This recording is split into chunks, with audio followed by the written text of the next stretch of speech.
सूत जी ने कहा बहुत महिमा है इस कथा की। इस कथा को मैंने अपने गुरुदेव श्री सुखदेव जी से उसी समय सुना और इसी कथा को भगवान भोलेनाथ माता पार्वती को सुनाते हैं।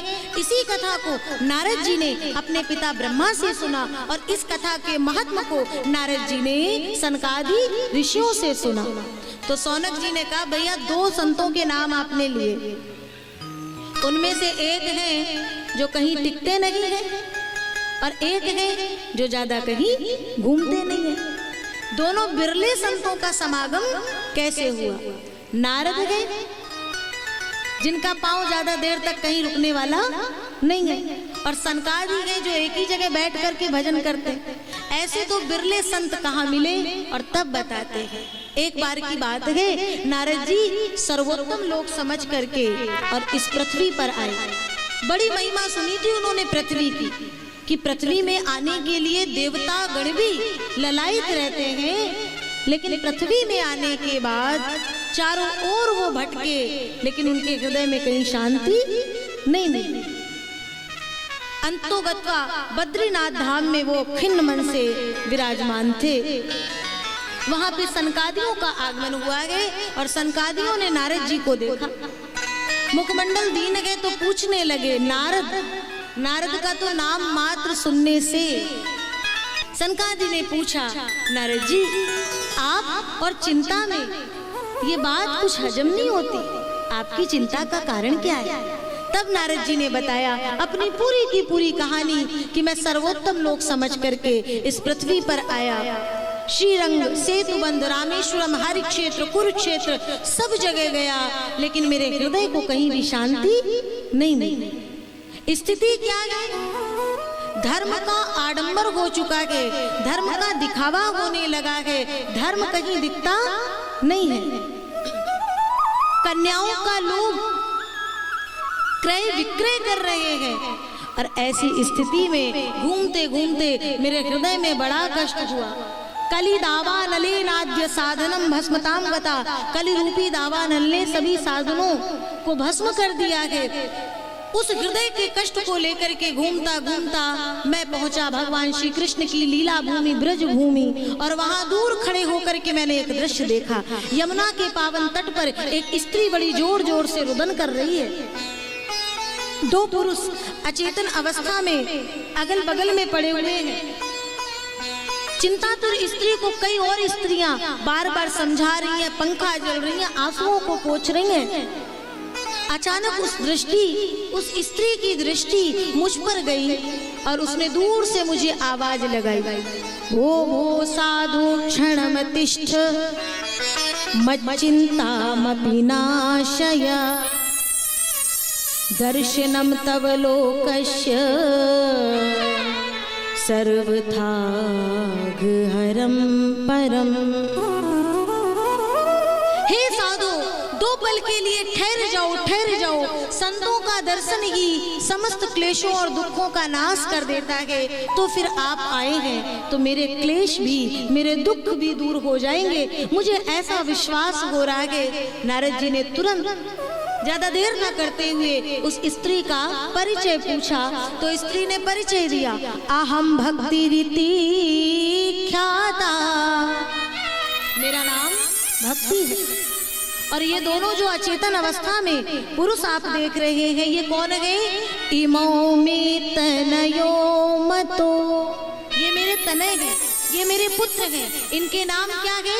ज्ञान वैराग्य नामानो काल योगेन जर्जरो।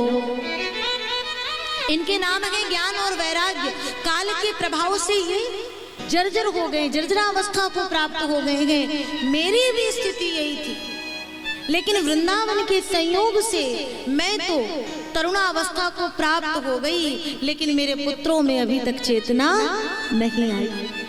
आप कोई ऐसी कृपा कर दें, ऐसी कथा कह दें जो इनमें भी चेतना आ जाए। तो हमारे श्री नारद जी ने वेद वेदांत घोषैश्च गीता पाठेर मुहुर्मुहु, बार बार वेद वेदांत गीता का पाठ किया, लेकिन ज्ञान और वैराग्य में चेतना नहीं आई।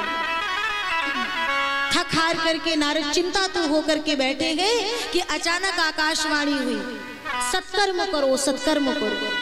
भैया सत्कर्म में तो बहुत से सत्कर्म आते थे। नारद जैसे संत को कौन बताएगा कि वो सत्कर्म कौन है? तो नारद जी सबसे पूछते पूछते चलने लगे। भक्ति मैया ने कहा कि क्या मेरे पुत्रों की ये जर्जरा अवस्था दूर नहीं होगी? तो हमारे नारद जी ने उस समय बहुत सुंदर बात कही। भगवान के भक्तों के लिए दास का पद बड़ा ऊंचा होता है प्यारे। घर घर तेरी करूं प्रतिष्ठा। नारद जी ने कहा भगवान के भक्त के लिए दास का पद बड़ा ऊंचा होता है, और संतों का मत है कि उस दास के पद पे सर्वश्रेष्ठ स्थान रखने वाले हैं श्री नारद जी। तो नारद जी ने कहा भक्ति मैया मैं जा रहा हूँ तो तुझे दुख में छोड़ करके नहीं जा रहा हूँ, अभी तो तुझे वचन दे करके जा रहा हूँ। क्या? घर घर तेरी करूं प्रतिष्ठा, रहे तुझ में कोई त्रास नहीं, जो मैं सा ना कर सका तो श्री हरि का सच्चा दास नहीं। उस दास के पद को दांव पे लगा दिया कि जो मैं ऐसा ना कर सका तो श्री हरि का सच्चा दास। और भक्ति मैया को सांत्वना देकर के नारद जी चले। मार्ग में जो मिलता है ना उससे पूछते जाते हैं कोई सत्कर्म बता दो, कोई सत्कर्म बता दो। लोग कहते हैं नारद जैसे संत को जब नहीं पता तो हम क्या बता पाएंगे महाराज। नारद जी चलते रहे, अंतो गत्वा हार करके और चले गए बद्रीनाथ धाम। जैसे ही पहुंचे तो वहीं जाकर के चुपचाप मौन होकर के बैठ गए। क्या बात? मौन होकर के बैठे, चिंतातुर स्थिति में गए। संत को चिंता तब तक दूर नहीं होती जब तक भक्तों का कल्याण नहीं हो जाता है। और संत चिंता स्थिति में गए कि भगवान ने एक और संतों की मंडली भेज दी। और वहां सनकादि जैसे ही पहुंचे, सनक, सनंदन, सनातन और सनत कुमार, ये चारों भाई जो ही पहुंचे और इन्होंने नारद जी को देखा तो पूरी कहानी पूछी। नारद जी ने कहा मेरी यही कहानी है। और बस अब भक्ति के उन दोनों पुत्रों की जर्जरा अवस्था को दूर करने के लिए अगर आप वो सत्कर्म जानते हो तो बताने की कृपा करें। तो हमारे सनकादियों ने कहा नारद जी समझ लीजिए कि आपकी चिंता का समाधान हो गया।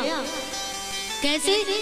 बोले श्रीमद् भागवतान मुक्ति सप्ताह वाचनम कुरु। श्रीमद् भागवत की कथा से इनकी मुक्ति हो जाएगी, इनको मोक्ष मिल जाएगा, जर्जरा अवस्था दूर हो जाएगी। तो सुनते ही नारद जी बड़ी जोर से व्यंग की हंसी हंसने लगे। सनकादियों ने कहा क्यों आपको भागवत जी पर विश्वास नहीं है क्या? बोले नहीं, भागवत जी में विश्वास की बात नहीं है।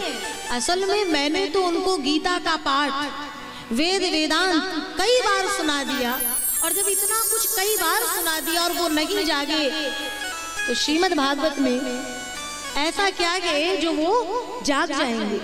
नारद जी ने कहा सरकार मैंने इतना पाठ कर दिया और वो उठ के नहीं बैठे, तो भागवत में ऐसा क्या है? बोले जिस प्रकार से वृक्ष की मूल जड़ भीतर होती है और वृक्ष के फल को लेना हो तो आपको वृक्ष को जड़ से उखाड़ना नहीं है, अपितु फल को ले लेना, तभी आपको वो फल का स्वाद मिल पाएगा। और कोई आ जाए बहुत ब्रह्मज्ञानी, वो कहते ऐसा करते हैं सीधे के सीधे वो वृक्ष को ही उखाड़ लेते हैं। तो बताओ जरा, ध्यान देना, बताओ जरा क्या ऐसे करने से दूसरी बार उसे फल मिल पाएगा?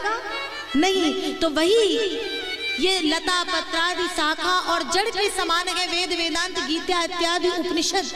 इनका जो मूल सार है, जो मूल फल है, वो है श्रीमद् भागवत महापुराण। एक बार जैसे हवन कुंड में घृत की आहुति देने से अग्नि प्रज्वलित होती है, वैसे ही ये सार के समान है। भागवत की कथा घी के समान है, घृत के समान है। अगर कोई आए और कहे घी बनता है दूध से और दूध की आहुति दे दी जाए हवन कुंड में, तो क्या होगा? सब जैसी आराम हो जाएगा ना। हाँ, कोई बहुत तमाम ज्ञानी पढ़े, वो कहते काहे के लिए इतना परिश्रम कर रहे हो, लाओ बाल्टी बाल्टी लोटा लोटा दूध लाओ और तुरंत स्वाहा उसी से करो। तो ऐसे ज्ञानियों के चक्कर में सब घर हो जाएगा, सब शांत हो जाएगा। नहीं तो फिर घी क्यों बनाते हैं? बोले घी जो है वो सार है, निचोड़ है, और सार से अग्नि प्रज्वलित हो सकती है। और मुझे लगता है कि श्रीमद् भागवत महापुराण नाम के इस सार से भी इनमें तरुणावस्था की वो अग्नि प्रज्वलित हो सकती है और इनकी शिथिलता दूर हो सकती है, इसलिए कथा गाई जाए। तो नारद जी ने कहा कथा कौन गाएगा? भैया कथा को गाने के लिए अब व्यास जी कहाँ खोजे जाएं? तो नारद जी ने कहा जब आपने बताया है सनकादियों तो आप ही गाइए।